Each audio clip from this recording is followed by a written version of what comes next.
La irrupción de la inteligencia artificial en nuestras vidas está haciéndonos reflexionar sobre la naturaleza del ser humano.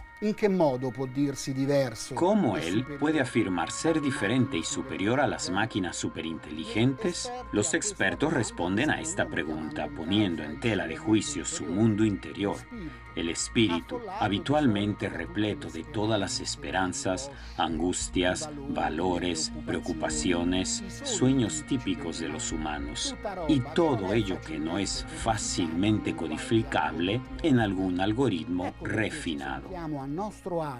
Por eso nos sentimos a gusto hoy, volviendo a una experiencia espiritual que ha marcado la vida y la historia del movimiento de los focolares. Sucedió en las montañas italianas en los Alpes el 16 de julio de 1949, hace 75 años. Protagonistas, Chiara Lubich e Gino Giordani. Y de este acontecimiento ahora contaremos algo.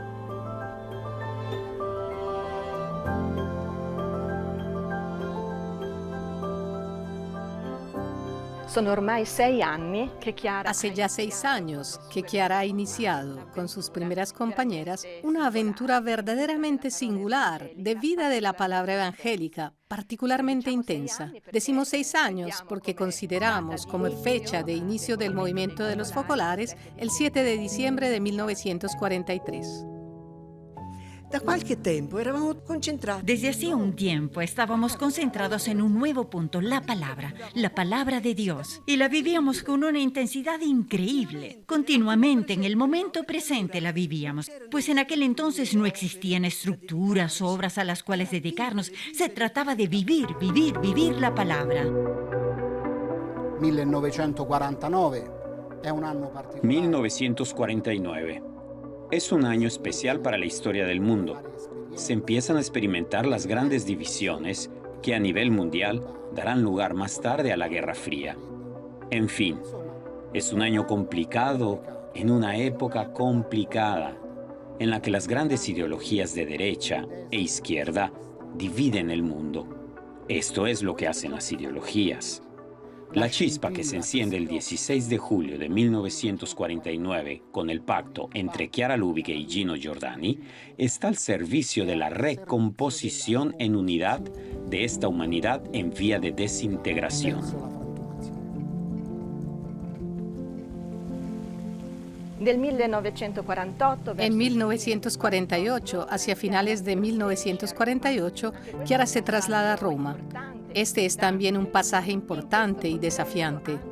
En este contexto, conoce también al diputado Gino Giordani, precisamente en el Parlamento.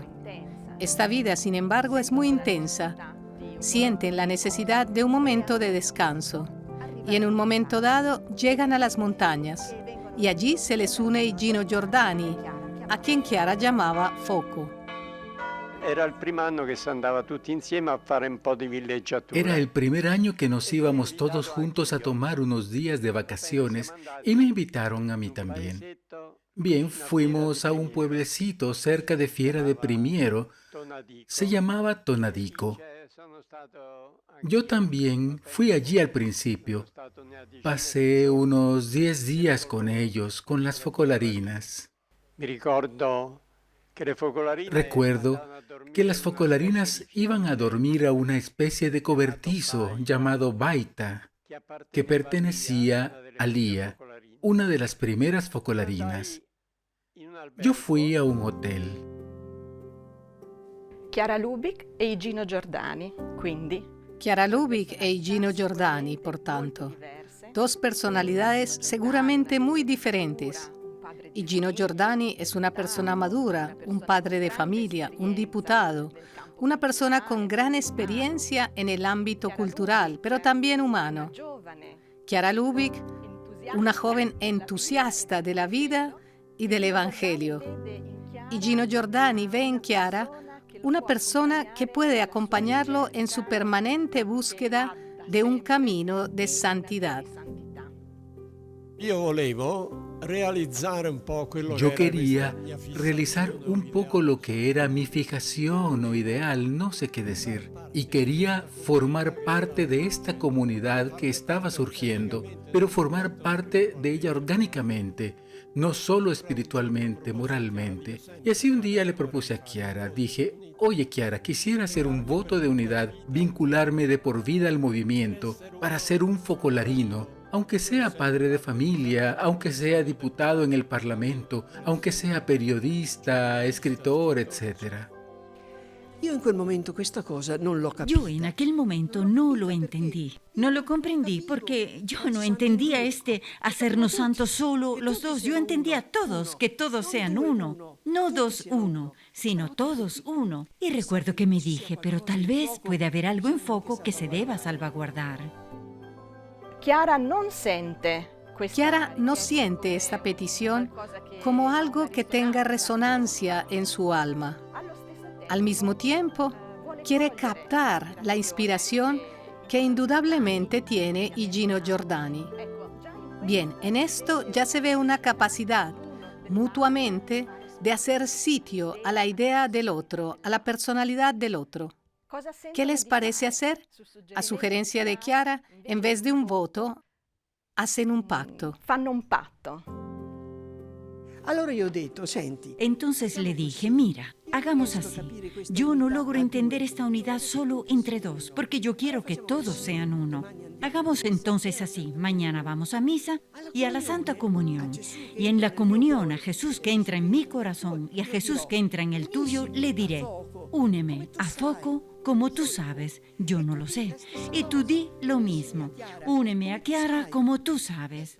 Haz de manera que sobre mi nada, sobre este amor recíproco, seas tú quien realice este vínculo. Es una formulación interesante. Es una formulación interesante sobre la nada de nosotros. ¿Qué significa la nada de nosotros? Chiara misma lo dice. Sobre el amor mutuo, sobre el amor que tiene la medida de Jesús que muere y resucita. O sea, dar espacio al otro para ser un nuevo Jesús.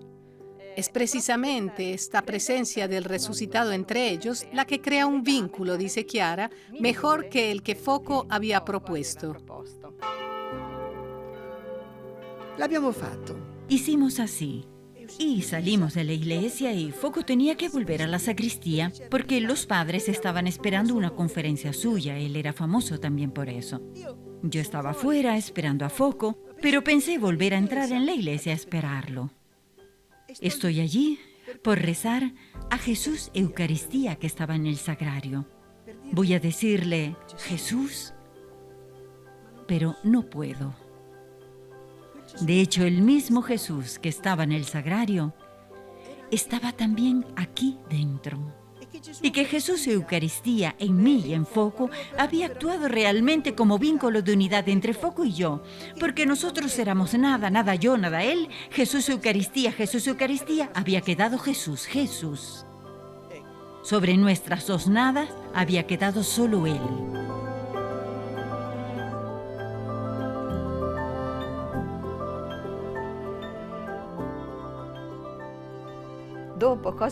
¿Qué sucedió después?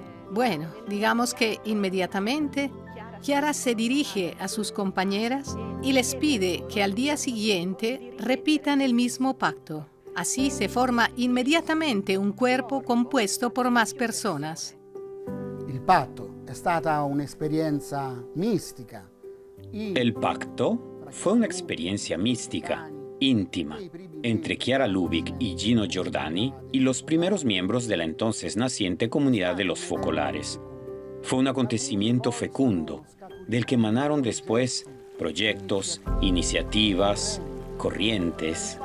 Un pacto basado en la nada de sí mismo, naturalmente, abre, por ejemplo, a los diálogos.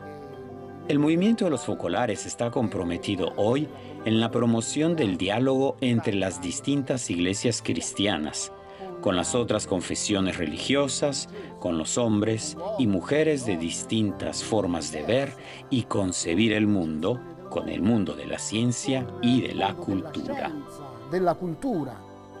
lasciare spazio a Gesù. Dejar espacio a Jesús entre nosotros significa dejar que sea Él quien haga una política renovada, una economía que tenga en cuenta los retos de hoy, una nueva cultura. Sí, dejar espacio a Jesús. Vivir el pacto hoy es esto, y a esto estamos llamados todos. Es una aventura que esperamos realizar juntos, cada vez mejor. Sempre meglio.